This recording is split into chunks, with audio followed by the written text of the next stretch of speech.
India, दुनिया की इस 6 आबादी का घर और हजारों साल पुरानी सभ्यता आज अपने इतिहास के एक खास मोड़ पर खड़ा है। एक तेजी से बढ़ती हुई इकोनॉमी और वाइब्रेंट डेमोक्रेसी होने के नाते दुनिया भर में इंडिया का दबदबा साफ दिखाई देता है।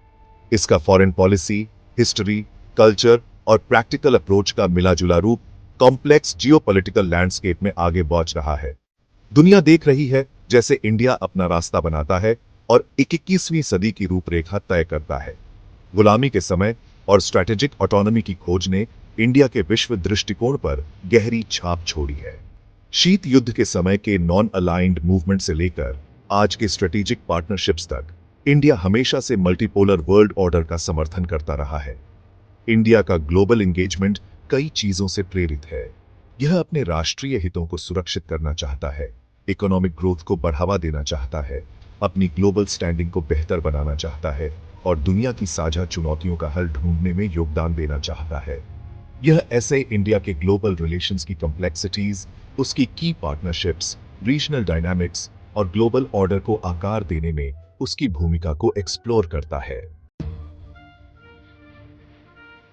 इंडिया यूएस रिलेशनशिप, जो कभी कोल्ड वॉर के अविश्वास से भरा था, पिछले कुछ दशकों में बहुत बदल गया है। शेयर्ड स्ट्रैटेजिक इंटरेस्ट्स, बढ़ते इकोनॉमिक टाइज और यूएस में इंडियन डायस्पोरा के बढ़ते प्रभाव से इस पार्टनरशिप में बहुत संभावनाएं हैं। दोनों डेमोक्रेसीज को काउंटर टेररिज्म, मैरीटाइम सिक्योरिटी और इंडो पैसिफिक रीजन जैसे मुद्दों पर कॉमन ग्राउंड मिल गया है, लेकिन आगे का रास्ता आसान नहीं है। 2024 में डोनाल्ड ट्रंप के व्हाइट हाउस में वापसी ने रिलेशनशिप में अनसर्टेनिटी पैदा कर दी है।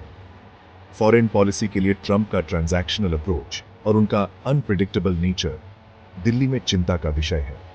ट्रेड, क्लाइमेट चेंज और आतंकवाद के खिलाफ जंग जैसे मुद्दों पर मतभेद पार्टनरशिप की मजबूती को परखते रहते हैं।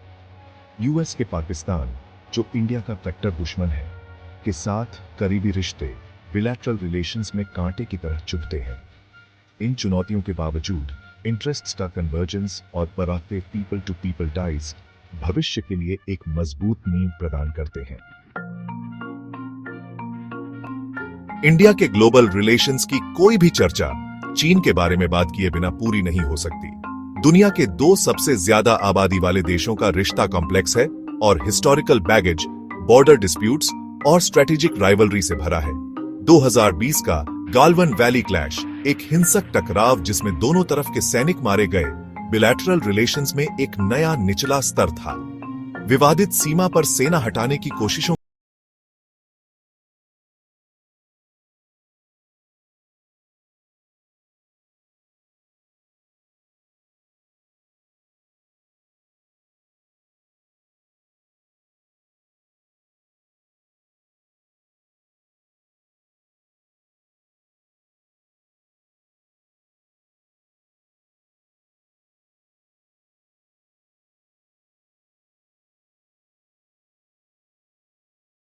ली है। इंडिया चीन के बढ़ते इकोनॉमिक क्लाउड और ट्रेड को लेवरेज के रूप में इस्तेमाल करने की उसकी क्षमता से सावधान है। हालांकि यूएस और चीन के साथ इंडिया के बिलैटरल रिलेशनशिप्स सुर्खियों में रहते हैं, मल्टीलैटरल फोरम्स में इसकी भागीदारी और दूसरे की प्लेयर्स के साथ स्ट्रेटेजिक पार्टनरशिप्स भी उतने ही महत्वपूर्ण है। India reformed global governance structures का जोरदार समर्थक रहा है, जो कंटेम्पररी रियलिटीज को रिफ्लेक्ट करते हैं। G20, बारिक्स और शंघाई कोऑपरेशन ऑर्गेनाइजेशन जैसे फोरम्स में इसकी सक्रिय भागीदारी मल्टीलैटरलिज्म के प्रति इसकी प्रतिबद्धता को दर्शाती है। 2044 में इंडिया की G20 प्रेसिडेंसी ने ग्लोबल इश्यूज पर अपनी लीडरशिप और ज्यादा इक्विटेबल और सस्टेनेबल वर्ल्ड ऑर्डर के अपने विजन को दिखाने का मौका दिया।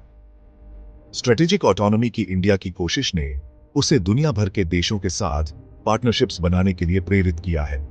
इसकी लुक ईस्ट पॉलिसी, जिसे बाद में एक्ट ईस्ट पॉलिसी कहा गया, ने साउथ ईस्ट एशियन नेशंस के साथ संबंध मजबूत किए हैं। इंडिया ने अफ्रीका के साथ भी अपने एंगेजमेंट को गहरा किया है, ट्रेड और इन्वेस्टमेंट टाइज बढ़ाने और कॉन्टिनेंट पर चीन के बढ़ते प्रभाव का मुकाबला करने की कोशिश कर रहा है। सेक्शन 5, पड़ोस पर नजर, इंडिया का रीजनल डायनामिक्स। इंडिया का जियोग्राफिकल लोकेशन उसे इंडियन ओशन रीजन के बीचों बीच रखता है, जो स्ट्रेटेजिक और इकोनॉमिक नजरिए से बहुत महत्वपूर्ण है। साउथ एशियन नेबर्स के साथ इसके रिश्ते हिस्ट्री, कल्चर और जियोपॉलिटिक्स के कॉम्प्लेक्स इंटरप्ले से बने हैं। पार्टीशन की लेगेसी, अनसुलझा कश्मीर डिस्प्यूट और cross border terrorism regional stability के लिए चुनौतियां पेश करते रहते हैं। पाकिस्तान के साथ इंडिया के रिश्ते दशकों के अविश्वास और दुश्मनी से तनावपूर्ण एक की फॉरेन पॉलिसी चैलेंज बने हुए हैं।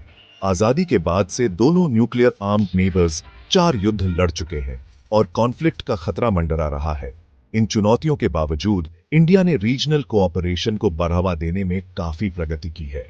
यह south Asian association for regional cooperation के पीछे एक प्रेरक शक्ति रहा है। इस रीजन में इकोनॉमिक इंटीग्रेशन और कनेक्टिविटी को बढ़ावा दे रहा है। इंडिया की नेबरहुड फर्स्ट पॉलिसी अपने पड़ोसियों के साथ मजबूत और म्यूचुअली बेनिफिशियल रिलेशंस बनाने की उसकी प्रतिबद्धता को दर्शाती है। सेक्शन 6 अर्थव्यवस्था सबसे आगे, इंडिया का global trade and investment strategy. Economic diplomacy India की फॉरेन पॉलिसी का एक अहम हिस्सा बन गया है। दुनिया की सबसे तेजी से बढ़ती मेजर इकोनॉमी होने के नाते इंडिया फॉरेन इन्वेस्टमेंट के लिए एक अट्रैक्टिव डेस्टिनेशन है और ग्लोबल ट्रेड नेगोशिएशंस में एक की प्लेयर है। इसके इकोनॉमिक राइज के साथ एक ज्यादा असर्टिव फॉरेन पॉलिसी भी आया है, क्योंकि इंडिया अपने इकोनॉमिक इंटरेस्ट्स को सिक्योर करना चाहता है और अपने ग्लोबल इन्फ्लुएंस को बढ़ाना चाहता है। की पार्टनर्स के साथ फ्री ट्रेड एग्रीमेंट्स या एफटीएज की इंडिया की कोशिश ग्लोबल ट्रेड के प्रति उसकी प्रतिबद्धता का प्रमाण है। इसने कई देशों के साथ एफटीएज साइन किए हैं और दूसरों के साथ निगोशिएट कर रहा है। India rules based multilateral trading system का भी जोरदार समर्थक रहा है। इकोनॉमिक ग्रोथ में इनोवेशन और टेक्नोलॉजी के महत्व को समझते हुए इंडिया ने स्टार्टअप्स को बढ़ावा देने और रिसर्च एंड डेवलपमेंट को प्रोत्साहित करने के लिए कई इनिशिएटिव्स लॉन्च किए हैं। 2014 में शुरू किया गया make in India programme India को एक ग्लोबल मैन्युफैक्चरिंग हब में बदलना चाहता है। सेक्शन 6 अर्थव्यवस्था सबसे आगे, इंडिया का global trade and investment strategy. Economic diplomacy India की फॉरेन पॉलिसी का एक अहम हिस्सा बन गया है। दुनिया की सबसे तेजी से बढ़ती मेजर इकोनॉमी होने के नाते इंडिया फॉरेन इन्वेस्टमेंट के लिए एक अट्रैक्टिव डेस्टिनेशन है और ग्लोबल ट्रेड नेगोशिएशंस में एक की प्लेयर है। इसके इकोनॉमिक राइज के साथ एक ज्यादा असर्टिव फॉरेन पॉलिसी भी आया है, क्योंकि इंडिया अपने इकोनॉमिक इंटरेस्ट्स को सिक्योर करना चाहता है और अपने ग्लोबल इन्फ्लुएंस को बढ़ाना चाहता है। की पार्टनर्स के साथ फ्री ट्रेड एग्रीमेंट्स या एफटीएज की इंडिया की कोशिश ग्लोबल ट्रेड के प्रति उसकी प्रतिबद्धता का प्रमाण है। इसने कई देशों के साथ एफटीएज साइन किए हैं और दूसरों के साथ निगोशिएट कर रहा है।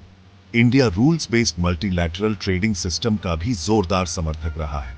इकोनॉमिक ग्रोथ में इनोवेशन और टेक्नोलॉजी के महत्व को समझते हुए इंडिया ने स्टार्टअप्स को बढ़ावा देने और रिसर्च एंड डेवलपमेंट को प्रोत्साहित करने के लिए कई इनिशिएटिव्स लॉन्च किए हैं। 2014 में शुरू किया गया make in India programme India को एक ग्लोबल मैन्युफैक्चरिंग हब में बदलना चाहता है। सेक्शन 7 एक राष्ट्र को सुरक्षित करना इंडिया का defence and security posture. India की डिफेंस एंड सिक्योरिटी पॉलिसीज कई फैक्टर्स से प्रभावित होती है, जिनमें इसका complex geopolitical environment, leading global power बनने की इसकी एस्पिरेशंस और अपने नेशनल इंटरेस्ट्स की रक्षा करने की इसकी प्रतिबद्धता शामिल है। हाल के वर्षों में इंडिया ने अपनी आर्म्ड फोर्सेस को मॉडर्नाइज करने, अपने डिफेंस इंडस्ट्रियल बेस को बेहतर बनाने और अपने सिक्योरिटी पार्टनरशिप्स को मजबूत करने के लिए महत्वपूर्ण कदम उठाए हैं। देश को कई सिक्योरिटी चैलेंजेस का सामना करना पड़ता है, जिनमें टेररिज्म, इंसर्जेंसी, साइबर थ्रेट्स और अपने पड़ोस से आने वाले ट्रेडिशनल सिक्योरिटी थ्रेट्स शामिल हैं। चीन की मिलिट्री पावर का उदय और इंडो पैसिफिक रीजन में उसका असर्टिव बिहेवियर इंडिया के सिक्योरिटी कैलकुलस में एक नया आयाम जोड़ता है। इंडिया ने इन चुनौतियों का सामना करने के लिए मल्टी प्रॉन्ग्ड अप्रोच अपनाया है। इसने इंडिजिनस प्रोडक्शन, फॉरेन एक्विजिशंस और जॉइंट वेंचर्स के जरिए अपनी डिफेंस कैपेबिलिटीज को बढ़ाया है। देश ने अपनी इंटेलिजेंस गैदरिंग कैपेबिलिटीज और साइबर सिक्योरिटी इंफ्रास्ट्रक्चर को भी मजबूत किया है। सेक्शन 8। द इंडियन डायस्पोरा दुनिया के लिए एक पुल। 3.2 करोड़ से ज्यादा इंडियन ओरिजिन के लोग इंडिया के बाहर रहते हैं। इंडियन डायस्पोरा देश के फॉरेन पॉलिसी आर्सेनल में एक महत्वपूर्ण एसेट है।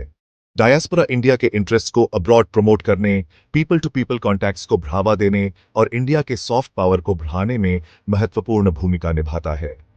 इंडियन अमेरिकन खास तौर पर यूएस पॉलिटिक्स में एक पावरफुल फोर्स के रूप में उभरे हैं।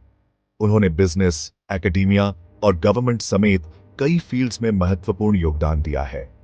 इंडियन डायस्पोरा के फाइनेंशियल रेमिटेंसेस इंडिया की इकोनॉमी को सपोर्ट करने में महत्वपूर्ण भूमिका निभाते हैं। इंडियन गवर्नमेंट ने डायस्पोरा के साथ एंगेज होने के महत्व को पहचाना है और इन टाइज को मजबूत करने के लिए कई इनिशिएटिव्स लिए हैं। इन इनिशिएटिव्स में प्रवासी भारतीय दिवस या नॉन रेजिडेंट इंडियन डे शामिल है, एक बिएनियल इवेंट जो डायस्पोरा के मेंबर्स को म्यूचुअल इंटरेस्ट के मुद्दों पर चर्चा करने के लिए एक साथ लाता है। सेक्शन 9। आगे देखते हुए इंडिया के ग्लोबल एंगेजमेंट का भविष्य। जैसे जैसे इंडिया 21वीं सदी की कॉम्प्लेक्सिटीज से गुजरता है, उसकी फॉरेन पॉलिसी इमर्जिंग चैलेंजेस और अपॉर्चुनिटीज के हिसाब से विकसित होती रहेगी। ग्लोबल पावर के रूप में देश का उदय अनडिनायबल है और उसके एक्शंस का ग्लोबल ऑर्डर के निर्माण पर गहरा प्रभाव पड़ेगा। इंडिया के ग्लोबल एंगेजमेंट की आगे की दिशा कई फैक्टर्स से प्रभावित होगी, जिनमें इसके डोमेस्टिक पॉलिटिकल डायनामिक्स, इसका इकोनॉमिक परफॉर्मेंस और इवॉल्विंग जियोपॉलिटिकल लैंडस्केप शामिल है। इंडिया को की बिलैटरल रिलेशनशिप्स के प्रति अपने अप्रोच को केयरफुली कैलिब्रेट करना होगा, मल्टीलैटरलिज्म की कॉम्प्लेक्सिटीज से निपटना होगा और ग्लोबल स्टेज पर अपने इंटरेस्ट्स को आगे बढ़ाने के लिए अपनी स्ट्रेंथ्स का फायदा उठाना होगा। अपनी डोमेस्टिक चैलेंजेस, खासकर गरीबी, असमानता और सामाजिक विभाजनों का समाधान करने की देश की क्षमता वर्ल्ड स्टेज पर उसकी सफलता के लिए जरूरी होगी। एक मजबूत और समृद्ध इंडिया ग्लोबल चैलेंजेस का समाधान करने और ज्यादा जस्ट और इक्विटेबल वर्ल्ड ऑर्डर बनाने में लीडरशिप रोल निभाने के लिए बेहतर स्थिति में होगा।